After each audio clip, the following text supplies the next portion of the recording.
What I want to talk about today is the difference between data and information and how it helps you get more focused in your decision making.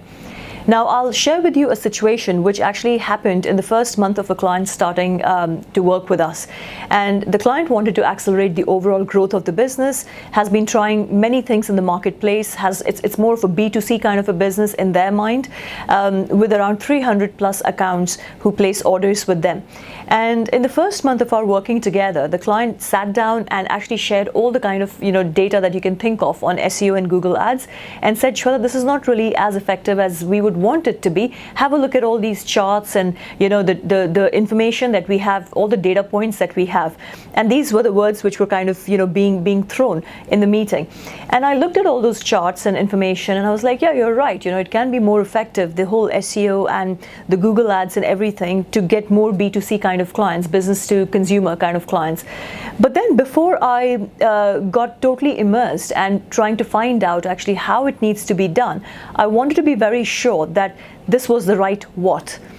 And I could have looked at all those data points on SEO and Google Ads and started, creating the intel and the next action points. But actually, I requested the client to get me another piece of information, which was the last 3 years of top 80% contributing clients of their portfolio, right? So for the last 3 years, I wanted them to give me their top clients who were contributing to 80% of their revenue with me, and just show me what has been the trend of the spend. And this was important because I wanted to understand who were the top contributing clients. Okay, so the client provides me with the data saying, yeah, of course, it's all there. Look, we have this information. Have a look at that, Shweta. So now I'm looking at the data, which is organized in a certain way. And that all of a sudden becomes a meaningful information for me. Now, surprise, surprise, what client sees and what I see along with the client is that those B2C clients are not in their top, 80% contributing clients, and which were actually only 12, interestingly. And we start analyzing these top 12 clients who are contributing to nearly 80% of their turnover, and we find that these are actually the introducers, the aggregators. They're more like corporate businesses or proper big size businesses who were actually using their services to reach out to their target market. And that was super fascinating, because when you look at those top 12 clients, you realize that to get them, one does not need to focus on Google Ads or SEO.